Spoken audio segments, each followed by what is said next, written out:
Okay, so before we dive in, I would like to quickly introduce you to Kobi Labs. So we are a team of 17 people developing smart and practical tools for architects and engineers, mainly for Autodesk platforms like Revit, AutoCAD, and Civil 3D. We are a small but passionate team, and our goal is to make your daily work easier, faster, and just a bit more enjoyable. So we also love spending time outdoors. Hiking, cycling, and skiing are some of our favorite activities. Every year we escape the office for a team building adventure in nature, surrounded by mountains, fresh air, good vibes, and plenty of laughter. Okay, so our products. Our products are Kobi toolkits for Revit, AutoCAD, BricsCAD, and Civil 3D. These are a collection of powerful productivity tools that save time and streamline your workflows. And then we have Kobi Reporting. This is a smart reporting tool that lets you quickly extract and share your project data. Kobi SwapPad. This is a powerful tool for vehicle swap path analysis designed to ensure safe and efficient maneuvering in intersections, roundabouts, parking lots, and so on. And Kobi Signs Stripes.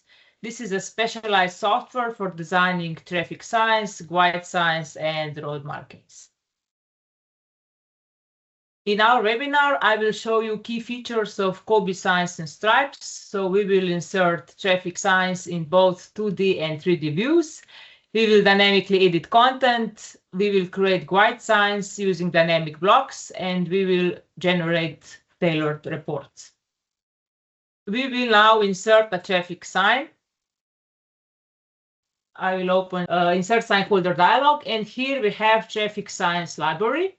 So here I have US Traffic Signs Library, and here you can select the traffic sign on the left side, and here on the right side you have sign holder parameters. Here you can define the name, the description, you can select the template of the sign holder, you can define the status and the height, the width, the plane scale, the section scale. You can also project the traffic signs to the surface. Here we have some additional settings, but we will have a look later. And here below we have sign parameters such as sign name, description, size. So we can select the size from the drop-down menu, or we can define the size also here in this field. Okay, so we select here the traffic sign, and we will now insert it in the drawing. So we can attach traffic signs to a polyline, alignment, or feature line. So I will select here the alignment. I will select the insertion point, and here we have it. And the first thing I would like to show you that we can place hatches to a separate layer. So here inside the settings, here we have the options create separate layer for each hatch colors. So in this way we can easily manipulate with hatches. So for example, all red hatches will be then placed on the specific layer. Okay, so if I open the layer manager now, layer manager, and I scroll down to our layers. So here we can see that we have KSS red and KSS white layer. So that means that all the red hatches are now placed on this specific red layer, and all the white hatches are placed on the white layer. So, and now we can easily manipulate with this color. So we can turn the layer on or off. And we can also change the color here inside this layer manager. So I just click here on this color. If I want to have another red, so not this basic red, but I want to have another red color, for example, this one or this one, I just change here the color and the lines are changed. So the hatches are now in different color. So this setting, we can now easily manipulate with the colors. We can easily change the colors here within this layer manager, or we can easily turn the colors on or off. Okay. So this is very important when it comes to the plotting. I would like to highlight a new feature available in the latest version of Kobi Signs and Stripes. So the process of inserting signs has been made even simpler and more intuitive. So when we insert the traffic sign, as I showed you before, first we select the sign, and then we can attach the sign to the polyline, to the alignment, or to the feature line. So I select here the alignment, and then I can specify the insertion point in the drawing, or we can here click the station option in the command prompt. Okay, and when I click this option station, a new dialog opens. And here we can define exact value of the station. I will define, for example, 132 200. Here can we define the station, and then we can lock this station. And then we can also define the offset from the alignment. So we can here insert any value we want, or we can define this offset within the drawing. So the station is locked. I will now click this button, and as you can see, now we locked this station. So we are on this station, and now we just define the offset with the maps. Okay, here is this. So I click here. So this is our offset. We can, of course, then easily adjust the value. Let's say that we want to have a round value. Okay, 36, and okay, and that's it. So we have now inserted sign on the specific station and with the specific offset.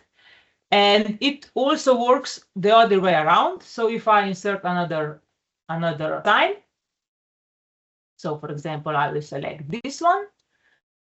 On post, okay, insert. First I select the alignment, and then I select this option station. And I can first select the offset. For example, I would like to have the offset -30. So the minus is on the left. That means that this is on the left side of the alignment. And then I can lock this offset. And I can then define the station within the drawing. So here you can see now that this offset is locked. And whenever I click in the drawing, the station is then here. And you can also, of course, then edit this station value. For example, I will just edit it a little bit, and okay, and this is it. So this makes the sign placement process faster, more accurate, and easier to control. Okay, and now we will generate traffic signs report. We will select the option all signs. To generate traffic signs report, we can select specific traffic signs, or we can generate a report for all signs or just for the signs which are attached to a specific alignment. So I will select the option all signs, and here we have the report. So here we have the report with all the data, so position, station, code, schema, size, alignment name, post with foundation, and status. And of course, this we can also adjust the content. We can add additional content if we want to. Everything is possible within this common traffic sign report. Okay, so the next thing I would like to show you is how to create an existing sign.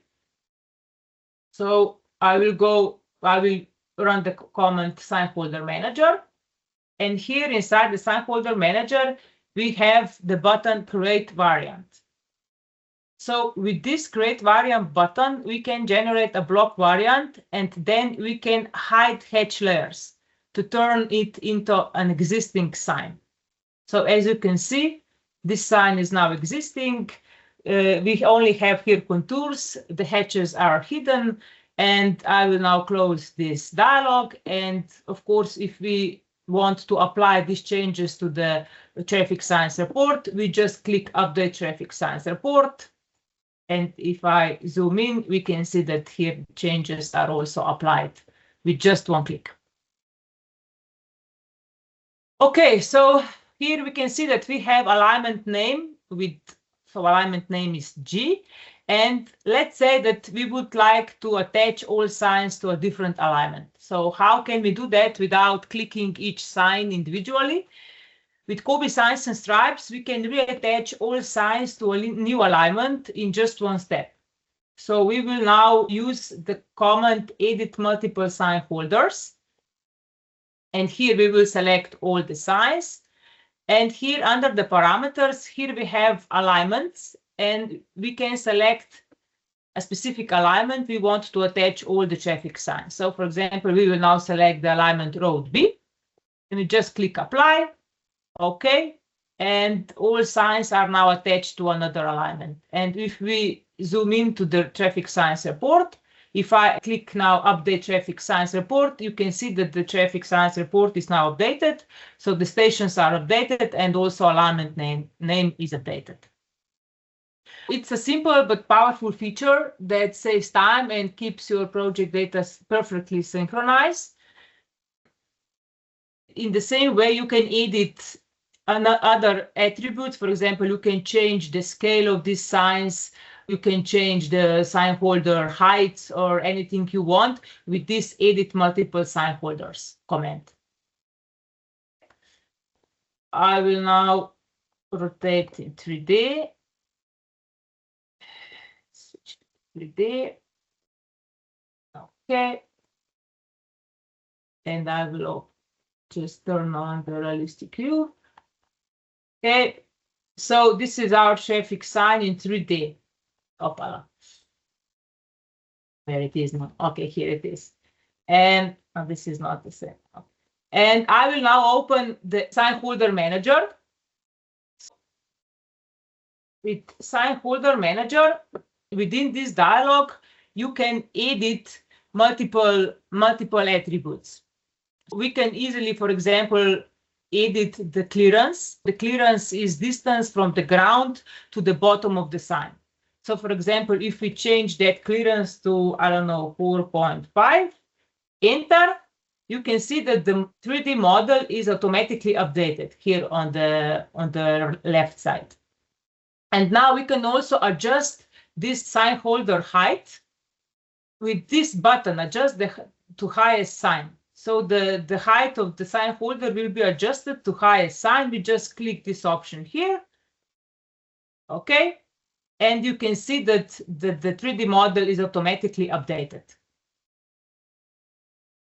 Within the same sign holder manager, we can also rotate the sign by 180 degrees. So this is the option invert. If I check this option, as you can see here, the 3D model, the sign is now inverted. So it's rotated. It's rotated for 180 degrees. It's very useful, it's very practical solution if you have poles with different signs which are rotated in different direction. So with this sign holder manager, you can edit both 2D and 3D sign elements in real time and without unnecessary clicks. I will close now this sign holder manager, and I will go back to the 2D.